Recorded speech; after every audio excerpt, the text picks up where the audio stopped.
Chris, Arne, has there been a dragon in the last month? Or even two? there has been not one, not two, but lots of dragons recently. And I am here to keep you appraised of the current developments, the Great. theory, where we're at with the dragon today. And I want to have a little chat about the kind of still what I see as periphery dragons, Okay. even though they are creeping into things even more these days. I'm talking Dragadorfy type things, I guess, who you'd call it, Very which is popular. where, of course, um, very popular. So what we're going to do is I'm going to touch not on one, not on two, not on four, but three different games today we're going to discuss. Um, and why am I doing this? Because we, Anna, are going to have to put our heads together and come up with another name. I Yes. love that. I don't mean no, hang on. I don't mean like overrated Chris or something like that. A name for a variant, a variation, right? So let We'll me find talk. one. Okay, let's cut the waffle, Okay. and I'm going to show you. So in recent times, for example, we know very popular has been this system here, hasn't it?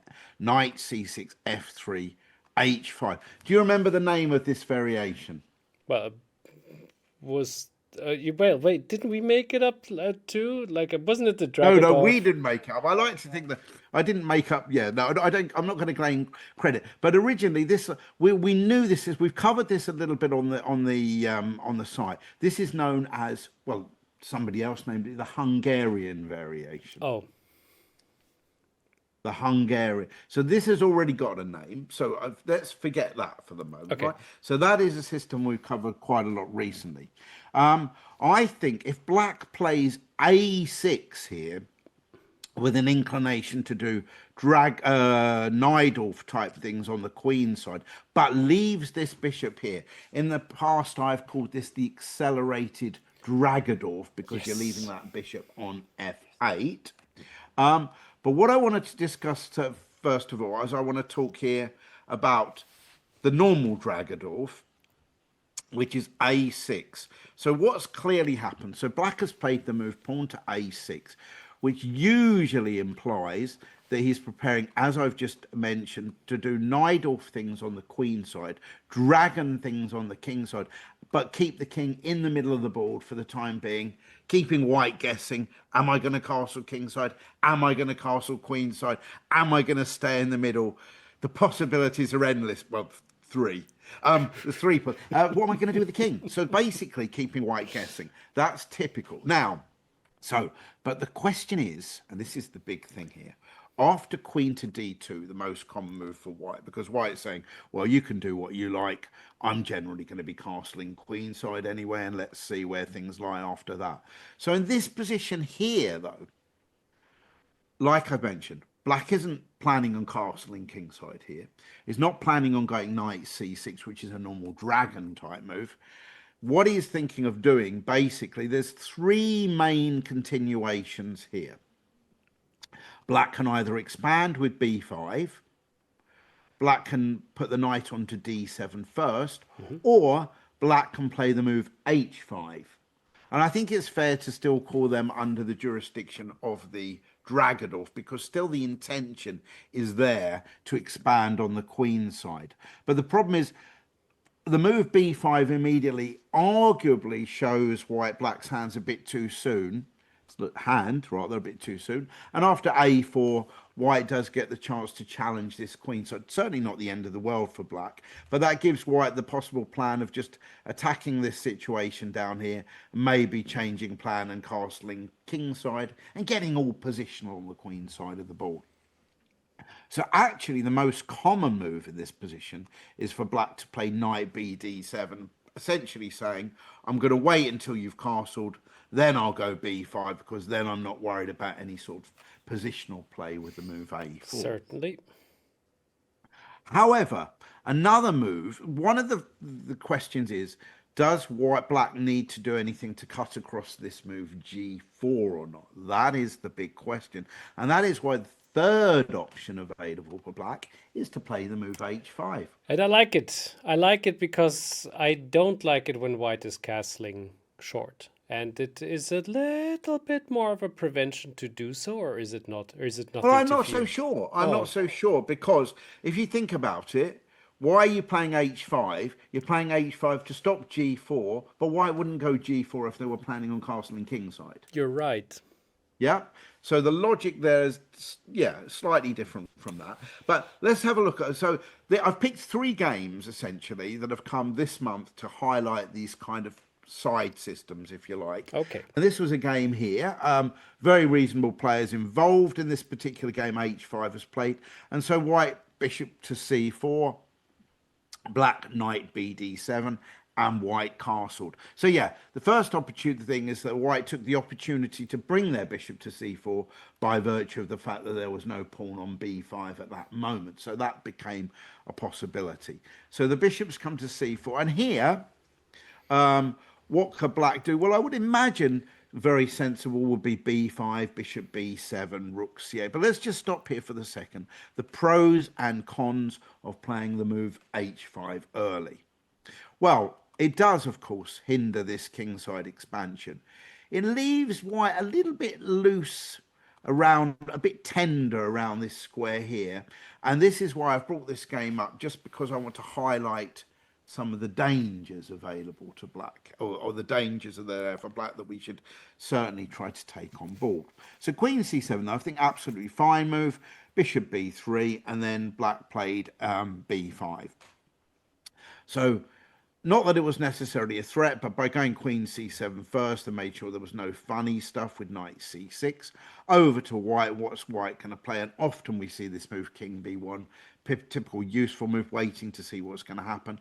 Bishop b7, continued, and now white to play. So again, how is white going to continue here? What general plans might we see with black having deployed that move h5?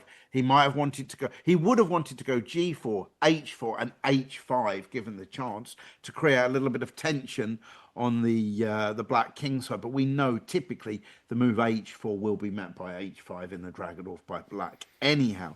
So the question is here, does white change plan, try to do something, maybe try and break in the middle of the center of the board somehow with f4 e5, which with the black king there sounds like an attractive plan, particularly if this pawn could run down to here and attack these squares here. But still a lot of hard work involved in that, and don't forget moving the f pawn means there's a knight g4 which might embarrass that. So I think white played very reasonable move. White played the move h3. So essentially that brings the options to maybe go f4. Don't forget that pawn on e4 is under attack by the knight and the bishop at the moment. But also it brings the move g4 to the party. I thought of h3 the whole time you were mentioning what could be a plan. And I thought like h3 is interesting because of g4. And I would try to go for that. But then I thought...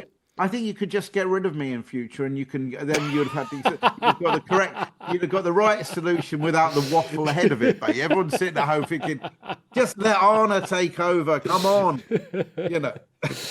The dragon apprentice or something like that. But you know what? This whole site has been a development. People are following this site only as well to see how you're progressing in your dragon skills. And you look at that. The fact that you straight away you thought h3 to go g4. So against the dragon, apparently.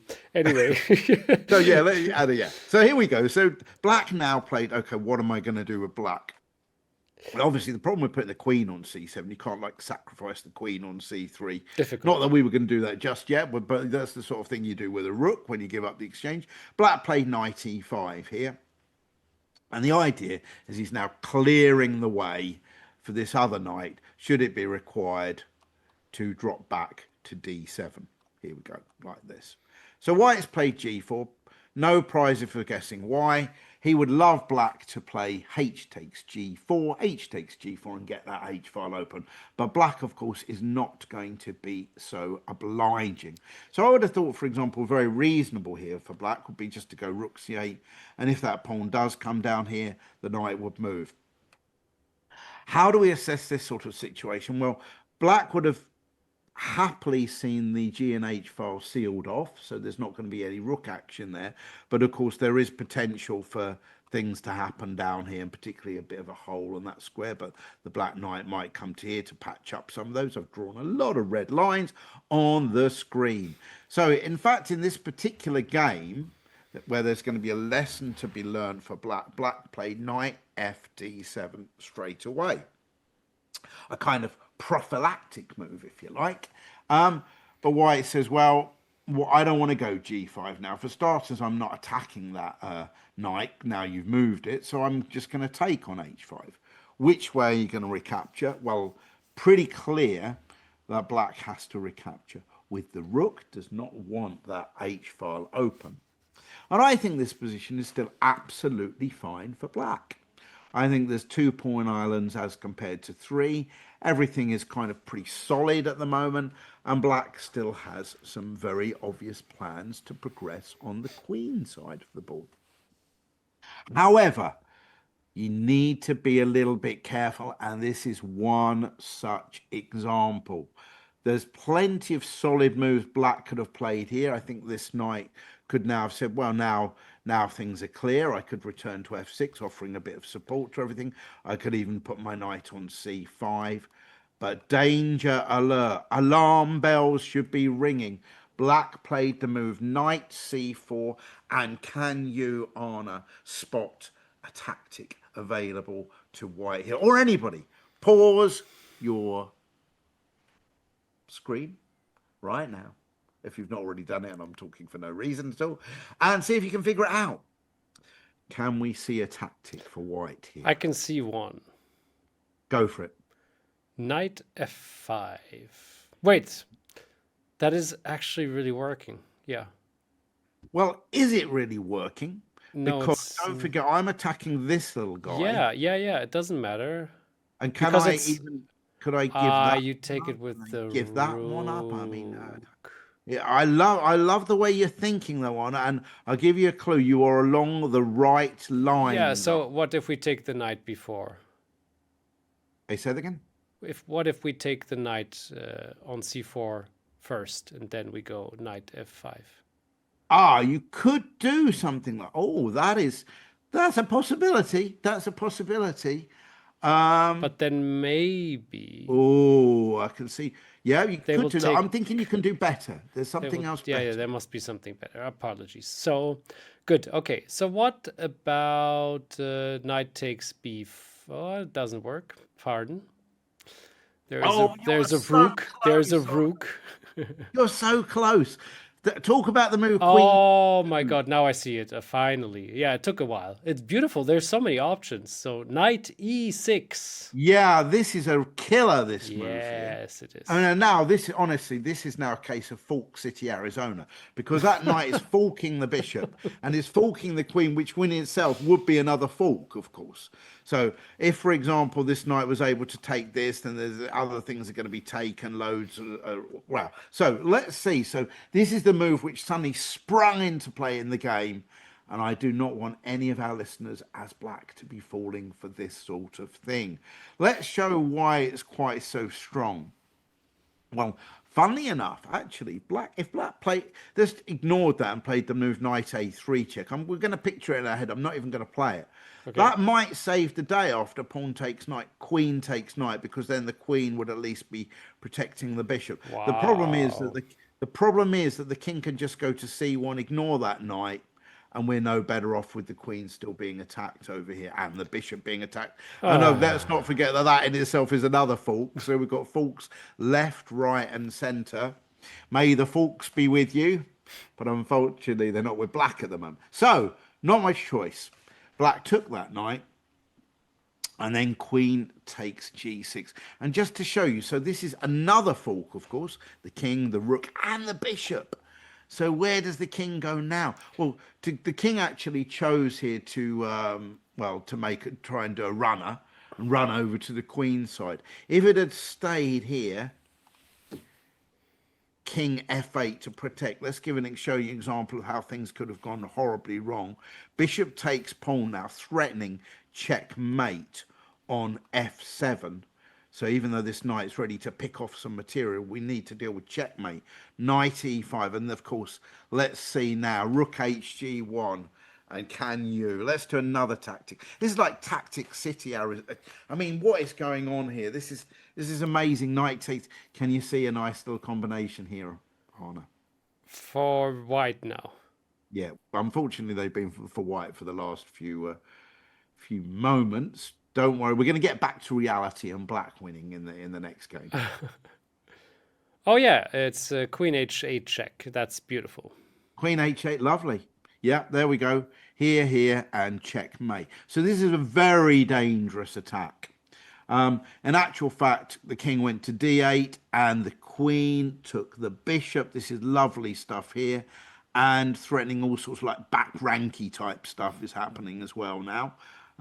Knight de5. Let's keep going. Oh, I mean, let's highlight a few things. Instead, knight takes e3, queen g8 check, knight f8, and look at this, bishop takes e6 here, stopping that black king from escaping. That's so nasty, yeah. I mean, look at this. Let's actually look at this. Supposing now the black decides he needs to get a bit of a blocker going in. Queen c6 check here. And look how this could, oh my word, this could completely fall apart. Oh my word, that's it. Tap out. Drop Game the mic. over. There we go. That's it. So this is like too dangerous. In fact, I'm not even sure I want to show anymore. It got grim. It got very grim. And it got even grimmer than that. No, we have to have this episode for 18 plus users because it is so dark. That's why we need a new subscriber. Right. So the fact of life is that is bad news, right? So the whole point is you need to have alarm bells ringing about these sort of things, these sort of knight e6, these sort of knight f5s. So are we all happy about that so far? So the reason I wanted to discuss that in particular was to show the variant h5, which I would still call a Dragadorf, by the way. Yes? Good. Let's move on to the next game. Here we go. Oh, hang on. No. Yeah, right. So here we go. We're moving on. And we have exactly the same position again. Only this time around, white here is not going to hang around. And instead of queen d2, played g4 straight away. So saying, I'm going to get in my g4 before you get in your h5. How's about that? Now black is quite happy to play b5. Why is that the case? Well, because I think now this whole business about playing a4 and playing positionally isn't going to be quite as appealing with the pawn on g4, because if white does want to just castle kingside, he would probably rather this pawn were back on g2 and he could just concentrate all his efforts on trying to win on the queen side here and exploit the weaknesses that might be created as a result of b5. Still, let's keep going with this game. So we have g5 and over to black where to move. Sometimes you're able to block on h5, but here knight fd7. And now this is it. So here white did play the move a4. So what have I just said? I still stand by what I've just said. White is being too greedy. He's wanting to play over here. He's wanting to play over here. He's wanting the king side and the queen side. Let's see how this game turns out. Well, he could, of course, have played b4. So the whole idea in general is that usually the knight then will come into d5. There's a few holes and such like. Black took here, very interesting move here. B takes a4 because he's opening things up. He wants the whole board to be opened up. And guess what?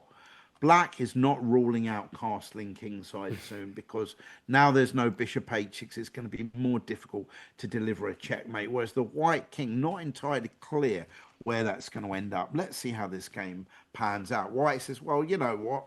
I can't decide which way to take back on a4, so I'm not going to take back on a4 at all. I'm going to go h4 because white wants to be in control of this little bit of tension down there with h5. Makes sense. Yeah, so I think it does make sense. Now, actually here, a move that I quite like, I mean, black played a very sensible move here. Spoiler alert. Black played the move knight c5 in this position, which I think, clears the way for the other knight to come out, which of course can't come to c6 just yet because that's covered. Goes to a reasonable square and kind of defends the a4 pawn. But actually, I quite like the idea here as well of playing the move pawn to h6. So actually, black now takes control of the particular tension situation on the king side. So I think that would be a perfectly reasonable move as well. But let's see how this game goes. Knight c5. So white gets in h5 in this particular position here. And now black to move. Well, black chose quite a few possibilities here, actually. But black chose the move e6.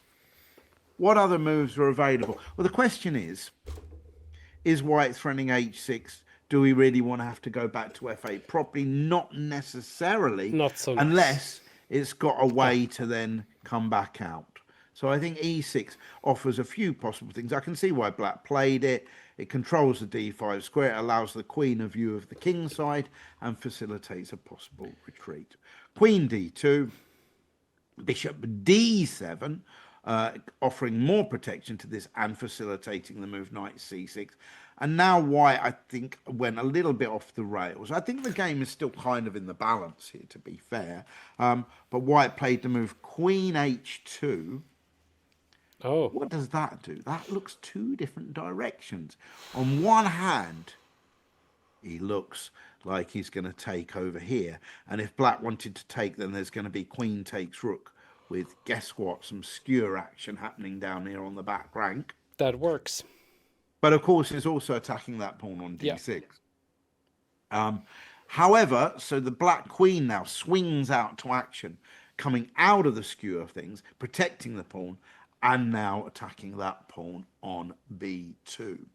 And I think white's next move was really a little bit optimistic. I think black now is doing quite well. I didn't like that queen h2 move, but white gets definitely, I don't know whether he's lacking his sense of danger or what, but he decides, you know what, I'm going to castle queenside myself now.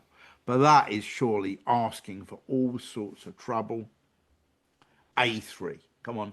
What are you doing about that? I'm taking that pawn on b2 if you don't do anything about it. Ooh dear. Okay, well, white decides I better get rid of that pawn now. And now knight c6. So basically, we just sacrificed that extra a pawn, but we are looking to get at that white king. Knight c6. It's also about the pawn structure a little bit, right? Yes, it is. I mean, it is. Obviously, there's an extra pawn island, but I do think though we're maybe looking more at checkmate at some stage. For sure. But yeah, even for an end game, of course, we have loosened this knight on c3, and that pawn is quite weak. So I'm thinking this is good. I think though not.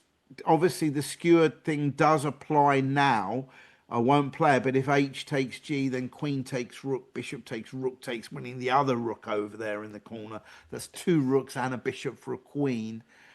Black will still have a little bit of an attack, but not that much, really. So I'm thinking, let's take this way instead, away from the centre. Remember, of course, we do usually recapture towards the centre, but not on this occasion.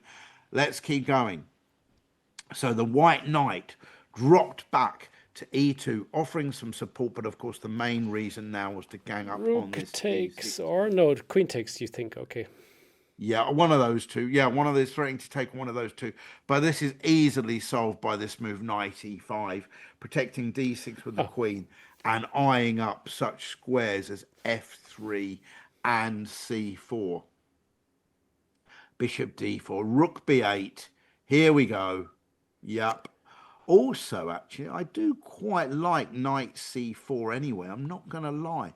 That move looks pretty tasty to me, actually. Looks like a mate threat. Probably knight a4. Oh, yeah, knight a4. But bishop takes a4. He could take this. He's still covering b2 with his bishop. But I think just rook b8. And that is teeing up mate down here. So that actually looks pretty good, I have to say. Instead, rook b8, which, of course, brings b file threats with itself anyway. And white now had to play a move which we know things get desperate when you do this move. As soon as you give up your dark square bishop for a knight in the dragon with either colour, things tend to be going a bit wrong. Bishop takes e5, f4, trying to reclaim some of the dark squares, but it's all going horribly wrong now. Queen b2, king here, bishop takes, king takes. Very simple. Look out for checks. What's the next move? I didn't look at the check, unfortunately. I was thinking about rook b3. Oh, yeah. I'm loving that suggestion.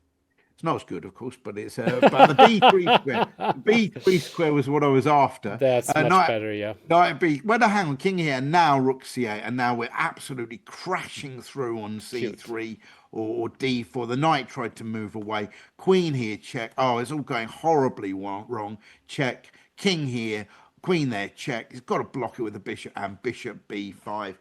Pressure cooker action down here. Irresistible. No way to deal with that sort of thing. The knight, the rook, you name it, piling down. Resignation is the only solution here for white, and that's exactly what he chose. Good decision.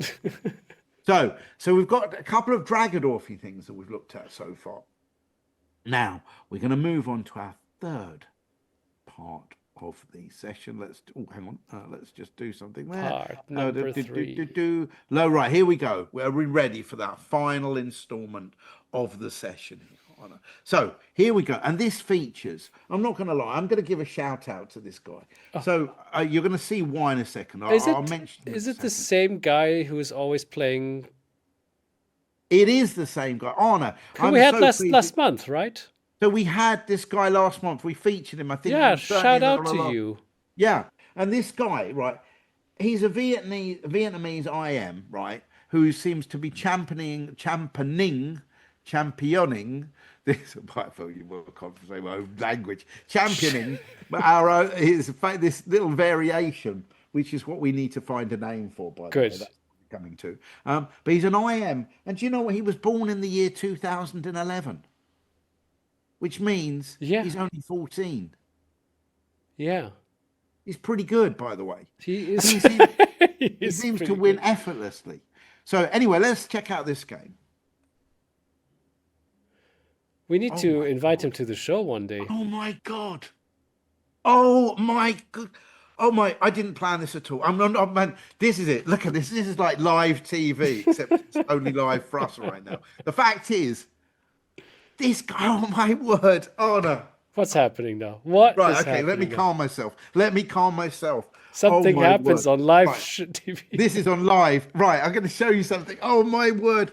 This guy's good. He's very good. He's really, really very good. But he's not that good because he hasn't been following.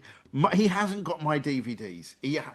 And I tell you why. Because in my original Winning with a Dragon book, which I wouldn't imagine he knows because he was nowhere near being born by the first time that came out, right? But I'm telling you, I said, whatever you do not fall for this move order. And guess what? He's fallen for this move order. The move order. He fell for the move order. So in this position, I've told Dragon players, you've got to go either knight c6 or you've got to go either knight f6. I remember. This is so funny because I was around about his age, probably a couple of years older, actually. And I played in the Lloyds Bank Masters tournament when it was held in London many, many years ago. I used to play every year, but I was kind of junior-ishy when I played this particular game. And I had a game where I went g6, happily ready to do my dragony stuff like you do.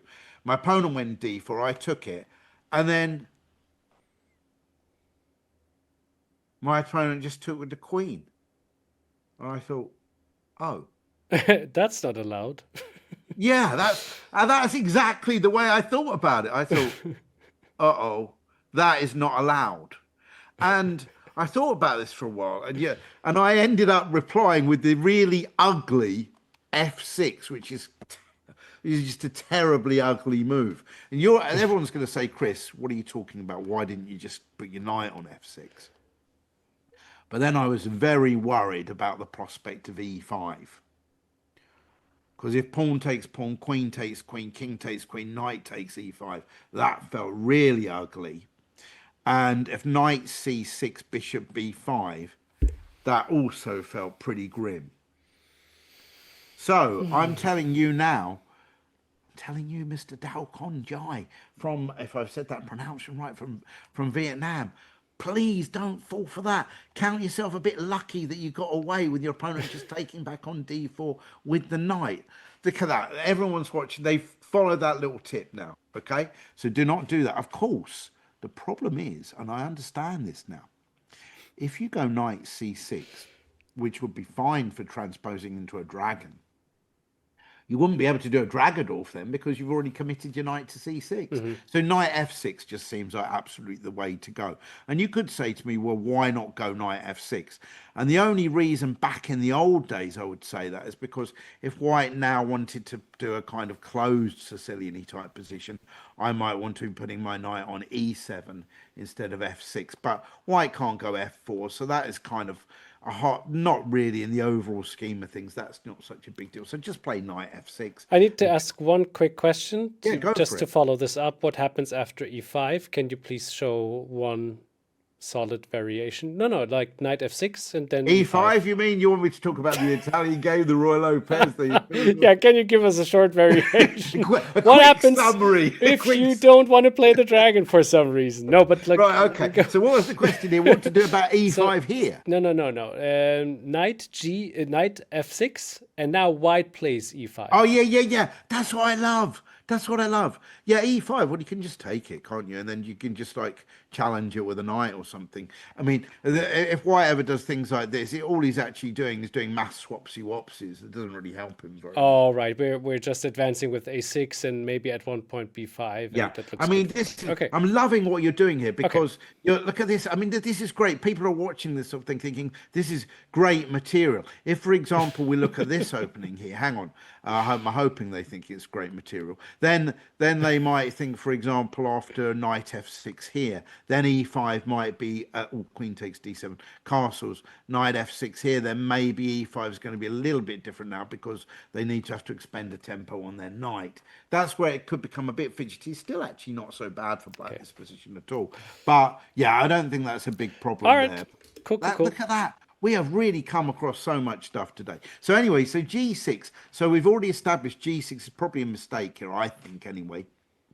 D4, and I would certainly have taken with the queen, but white took with the knight, and yippee, just like it's like neither side really knew. We're back straight into a normal dragon type thing. But we know this boy, and it is a boy, likes to play a6 in this position here. And why does he do it? Because after f3, we have seen him deploying this system. Remember, with the quick idea of going d5, probably the knight coming to c6. But we saw that last month. You're absolutely right. And this, I think, is what we need a name for this. It's easy, right? It's immediately it comes to mind. It's the Dao Dui 5 system. Yeah, that easily comes to mind. Right. Dao, Okay, like it's a wordplay, right? It's Dao Dui 5. That is brilliant. Dao d5. Yeah, except you don't necessarily get d5 played, in which That's case... true. And then everything is for nothing, Yeah. unfortunately. So, no, so basically, I don't know. Maybe there has been a name. I mean, Could you're be. usually good with these names. Maybe something's already been proposed, but if not, we might need to come up with something. We will come up with it. We have to come up with it now because this is the title of this episode after all. A new system. A new system. Yeah, there's that. Right. The only thing is, of course, you could say, hang on. Elements of the dragon, elements of the Najdorf. Let's call it the Dragadorf. But that's already been taken, of course. Damn. So we might need to come up with something else, essentially. So anyway, I'm going to show you just how good this kid is. Look at this. Instead, in this particular game, White decided, I'm not going to play that sort of system. I'm going to go bishop e2. Now I think e5 would look a little bit more suspicious, to be honest with you. But Black says, no, I'm demonstrating my flexibility. I can also play in normal dragon style. So it looked as though it's going to be kind of a classical variation with Black castling, and probably we would see then with White casting kingside, Black casting kingside, and we would probably see Black doing all the knight d7, b5, bishop b7 kind of stuff on the queen side as you do in the Najdorf. But White said, no, no, change of plan. I'm going h4 because I really want to play h5, have the tension in my hands on the king side. And Black says, well, forget that. You're never going to get that, mister. I'm going h5. Could you not see that was going to come any day of the year? And White plays f3. And of course, then after knight b7, we are back on kind of so I do consider this more of a Dragadorf type position now that we've definitely reached here. Queen d2 and b5. Okay, so let's see this game here. So now what's White going to do? So you mentioned a4, but that is exactly what was played. That was about okay. that. There you go. You don't need to ask any more questions about that. I'm sorry. I've mentioned a4, and that is what happened. And in this particular game, Black played the move b4. So what I'm saying is, this is often what is played when all these guys are back here and White's just castle kingside. But with the inclusion of these, I think these also, Dozy, go away. Please don't want any interruptions. Thank you. So there we go. There we have it. Yeah, absolutely. Look at that. b4. And the white knight here came into d5, which perhaps I don't think was right. Probably White should have played knight a2, because this is this is the sort of thing what White would like to do. Spoiler alert: when the White king's just castled there and everything's hunky dory on the king's side, to try and exploit things. a5 to protect it, and then c3. The whole point being, potentially there's holes over here to exploit. I see. But now there's holes over here to be exploited as well. So it's a bit of give and take. And I think with the here, this would be a little bit more double-edged, I'd say, basically. But instead, White took the opportunity to put their knight on d5. But let's see why this is a problem. Knight takes, e takes. So there is, of course, here a big hole. But after bishop b7, the problem is this pawn is a tad weak. And how are we going to protect it? Bearing in mind, it could be it's attacked by the bishop, and the black knight is eager to attack it as well. White says, you know what? I'm going to castle, let you have that pawn if you want to. I actually think he could have taken the pawn, to be fair. It's a swap, of course, because, of course, this guy's on pre. But generally, centre pawns are going to be better than outside pawns. But Black said, no, I'm not even going to do that. I am just going to castle myself here at the moment. I'm guessing we could. Well, let's just see what could have happened here. If we would have got a transposition in that case after queen takes b4, bishop takes d5 anyway.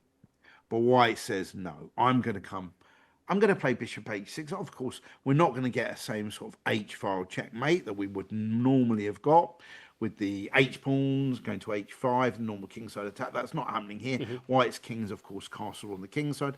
Now this knight comes over to here, offering a little bit of cover, but more to the point, still focusing on this pawn here. Rook a d1. So I think maybe we could have seen a bailout, trade. But I think this general favours Black. Why? Because centre pawns are more important than outside pawns in the opening stroke middle game phase. So instead, White played rook a d1. This is cute, this puck. Bishop takes d5, takes, and now White played knight f5. Ooh. Now let's see why. Well, that was on my mind the whole time, but I was. But that was 2 games ago. but so it's obviously still been on your mind the whole time. Knight f5. But let's see. Queen g5, king h7, and rook takes d5. So the idea is, after knight takes d5, White's got queen takes h5, check to g5. Might, to be honest, it's probably nothing more than the perpetual, than a repetition. But Black says, well, I don't need to do that. I took a whole piece on f5. I'm just going to go e6. Quite right. Rook d4, and I'm going to look after that pawn as well. Oh, okay. And I'm going to look after that pawn as well. So all of a sudden, he's secured his extra pawn. White was hoping to drum up an attack, but I think there's going to be a rude awakening Let's see this here. C4. White needs to challenge something, but of course there's that little rule, that well-known rule called en passant, kind of throws a spanner in the What's works. that? Rook G8, Queen E3, and now Queen C7 are loving it. Targeting, unpinning, eyeing up that little hole over there. Bishop drop back to F1. Slide nicely into that gap, and I think we can safely say the tables have been turned in this particular game. Queen D3. I think there's loads of different moves. You could bring a rook to the C file. You could bring a rook to the B file. You could maneuver the knight now, I think, to one of these good squares here. But black played the move rook G6, like I'm sure a lot of players would do, preparing to treble their major pieces on the G file. C4, white finally trying to get some action, but okay, rook D8, stop Queen E2, and now black pushes forward in the center. This is pain all the way through this game. Painful. I mean, look at that. How things have turned. He is now being squashed back by these black pawns in the center of the boards. Pawn to C5. Look, I've got a passed pawn. Please let me turn it into a new queen. Yep, but you've just given away that D5 square. And guess what? I am eyeing up some possibilities such as the F4 square. And this is exactly the way it goes. Here we go. Queen takes E5. But look at this. Check. Uh-oh. And then sneaky little move, Queen F2. Oh, my word. That's it. Pretty much game over. That's You take so that knight, brutal. this guy is so good.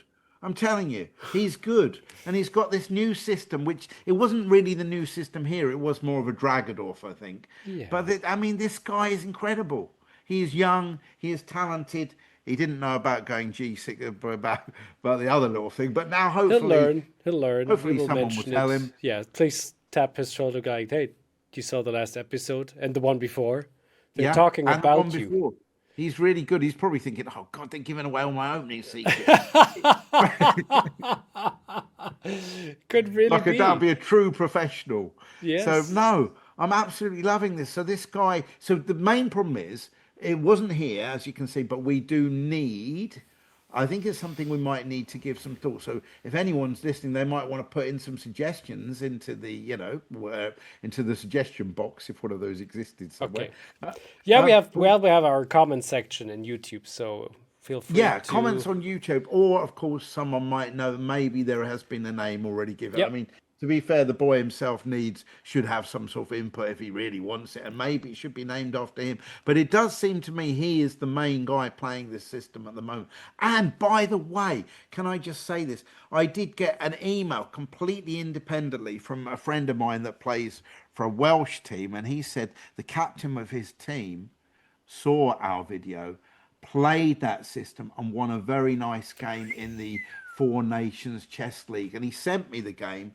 And it was based very much on that last game we did. Won a lovely game. So look, we're actually helping someone out there in the world. Maybe one. Shout out to you, one person. Yeah, okay, one person. Yeah, it was absolutely a joy as always and a blast. Yeah, it's serious. Write down in the comment section if you know the system already or if you have a nice name for that. We will think about something too, but we will leave it at that now. And I hope we can see more about Dao Kung Dui in the future. And not before he's too old, like 16 or 17. Pfft, nobody cares about that We don't anymore. want it to be past it. Has been. All right, Chris. Thanks a lot. Thank you for Wonderful. watching. See you soon. Perfect.